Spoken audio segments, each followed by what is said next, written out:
Yo, what's up, y'all? We out here on a Sabbath afternoon with another video, and I just wanted to bring it to you. It's the Sabbath, and instead of going to church this morning, which would have been a Genesis Sabbath, I was able to go to home church with several friends at the Keels house. Shout out to Donnie and Rachel. And this is something that we've been doing, I guess, over the last year and some, to where we'll go and we'll eat, have some breakfast, and study a text, a passage, or study a passage, get some coffee and some lunch or something like that. But it's been really cool because a lot of the times, really, the type of fellowship and study and engagement we're looking for spiritually, it doesn't always happen in your typical church setting. A lot of times, church can be a show, and sometimes you'll end up showing up. You make the rounds, you say hi to whoever you need to, you consume, and then you leave. And oftentimes, for a lot of people, church ends up being just that. But, and this even gets me in a rabbit hole itself, because I love the idea of church, and I am 1,000% in agreement with the need for community that we have. But I will say that I think that as members of church and as parts of a church, of an organized church, we really need to make sure that we're doing so with intentionality, with purpose, and that we aren't just going through the motions and being there just to be there. And a lot of times it can become performative why we go. And sometimes, like in my case and in others' cases, we need to take a step back and say, how can I be more engaged, and how can I get more down to the basics of what this experience is supposed to represent? That way, when I do go back into the church experience, I can contribute more. And so for me, like I said, I've been tag teaming with both. I help out with Genesis Church on campus, which is an official campus fellowship, but I also attend home church because of the additional engagement that I get there. And it's tough because a lot of the times the two things actually happen on the same Sabbath. And this week, since the schedule got flipped, finally they were off. Genesis was last week. Today was home church. And so I got to make the most of both. And so it was a great experience. We had breakfast first, but the passage that we went through was a super low key one. It's found in Matthew chapter, was it 12? Yeah. Matthew chapter 12, verses 15 through 21. I'm going to read them for you real quick and then give you a big insight that I had and a couple insights that others had as we shared and talked about this verse. So here's what it says. Matthew 12, 15 to 21. But when Jesus knew it, he withdrew from there, and great multitudes followed him, and he healed them all. Yet he warned them not to make him known, that it might be fulfilled which was spoken by Isaiah the prophet, saying, Behold, my servant whom I have chosen, my beloved in whom my soul is well pleased. I'll put my spirit upon him, and he will declare justice to the Gentiles. He will not quarrel nor cry out, nor will anyone hear his voice in the streets. A bruised reed he will not break, and smoking flax he will not quench, till he sends forth justice to victory, and in his name Gentiles will trust. Now, a few cursory or just overview observations here. One, it's amazing how the Gospels really record the story of Jesus, because this, I think, almost clearly by the narrative itself, wasn't something that was going to be heard of or known at all. Jesus does this amazing stuff for so many, a great multitude, as it says, but he tells them all to keep quiet about it. And it's interesting because when we think about things that we do and the recognition that we hope to gain from the things that we do, the intention behind the things that we do, why are we doing those things? Are we doing it because we want the recognition? Are we doing it because it's the right thing to do? These are things that we have to question ourselves about regularly to make sure that we're in a good path and in a Christ-like path with that. But here, from the example of Christ, we see that, yeah, he's doing these things, but he's telling people, like, you don't have to go and spread the word on this. Like, this is for you. And there are so many different things that kind of play into this. But Donnie's big observation from this was the difference between, what do people What are people looking for when they do those good things? Are they looking for that recognition? Are they looking at the expression, the spoken word as the gospel? Are they looking at that as the only way to share the word? Or are we seeing a little bit more of the lived experience that Jesus is showing and displaying here, and keeping quiet and not really wanting to say much about, that ends up really having such an impact on a great multitude of people? I read a book last summer for one of my classes about mission and effective engagement in the mission, something about student missions, increasing that. But there was a study done, a survey was taken on what Christians generally believe or perceive to be the core of mission work, or their identity. And 98% of the results came back pointing towards evangelism, the spoken word, the literal spoken word of the gospel and truth being how they see we accomplish the mission. The thing is, other things on that list included like regular local service, going out to help people in the community, going on mission trips, going overseas for long-term mission, different other service-based things, practical ways that we engage with other people around us in our communities. Those were viewed as very minimal towards accomplishing the mission of God. And evangelism, again, 98% of the results, the people polled, had that as the majority response of what it is our task to do. And again, like I said, in a text like this, it's very easy to miss it, because I really doubt that Matthew was there in the moment saying, oh man, this is fulfilling what Isaiah the prophet had to say. I think that's something that he got as the Spirit influenced him as he's recording this and writing this down after the fact. But if that's the case, then this handful of verses is really, it's like a behind the scenes snapshot into what was important and something that nobody else would have ever known about unless he took the time to write it down. And I think that's significant for us as we look through the text.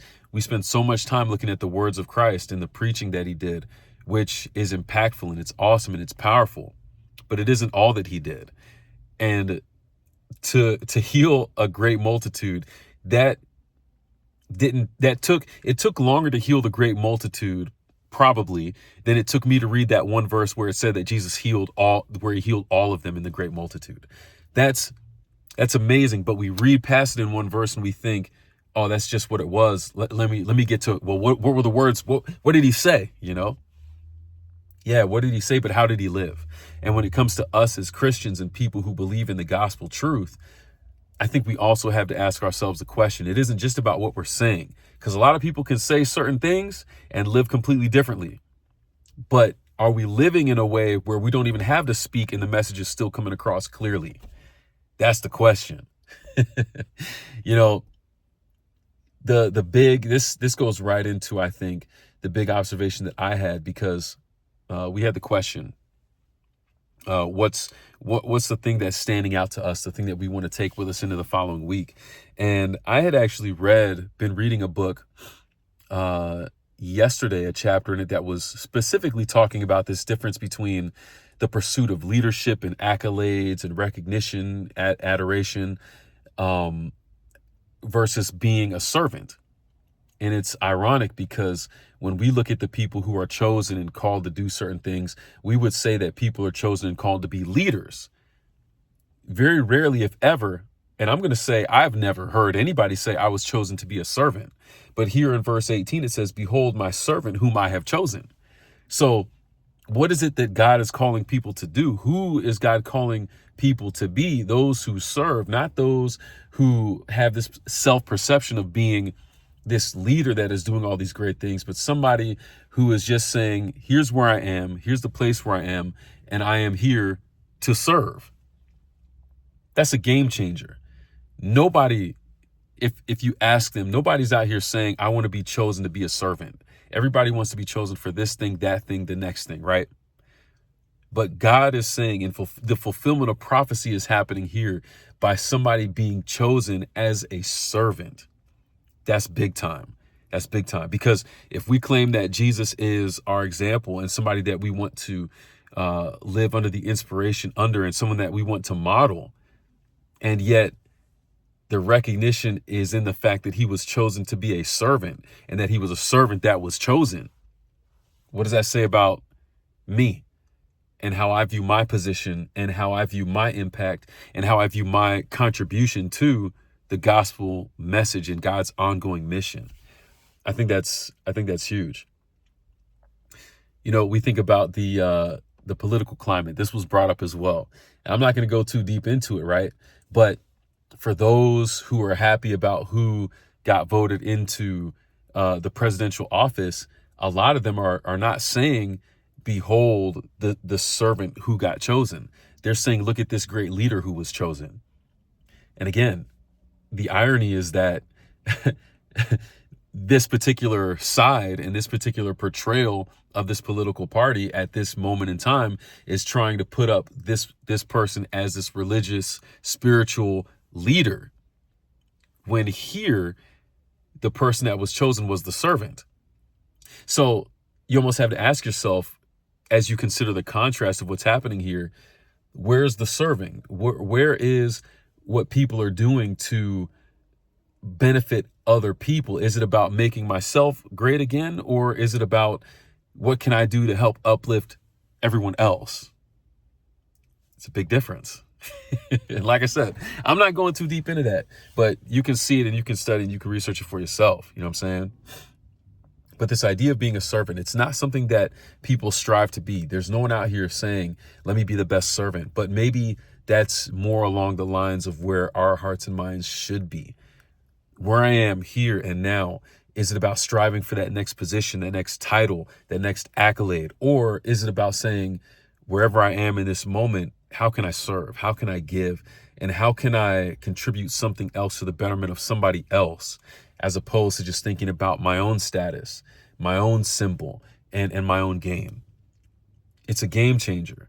But that's what Jesus came here to do, was to change the game, not just by his life and what it was going to accomplish, but also in changing our perception of what's valuable and important in life and how we can make the biggest difference in life. Jesus changed the game by coming down here to serve. The Son of Man did not come to be served, but to serve and to give his life as a ransom for many. But when you ask people who follow Jesus what they would prefer to do, many are not trying to do that. Where do you stand on that?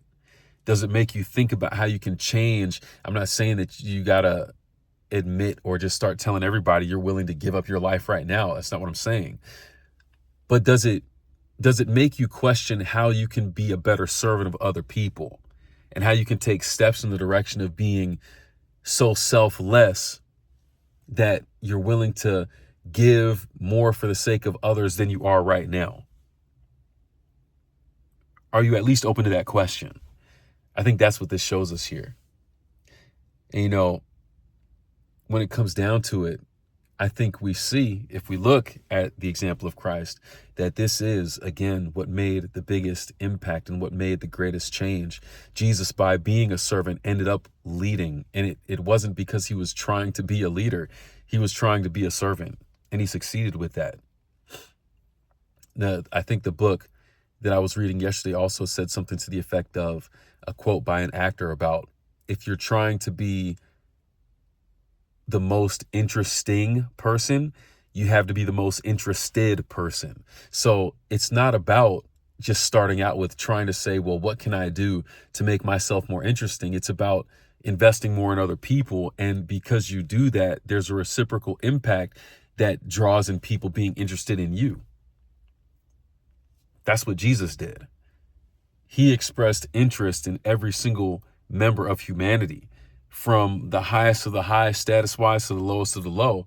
And that's what captivates everyone for all time, even to this day. There's a reason he's the most interesting and maybe even the most intriguing person in all of history. And it's because he was a servant. And it's because he saw that every single person who existed was somebody that he had something to give and that he was interested in seeing what he could give for. Are we trying to embody that? Or do we have a different version of Christianity that's trying to embody and support something else? Because if that's what we see in Jesus and that's not what we're trying to do, then I don't think we can call ourselves Christians. And you might have some other questions to ask yourself if that's the realization you find yourself having. But hey, let me know what you think down below. We out here and we out.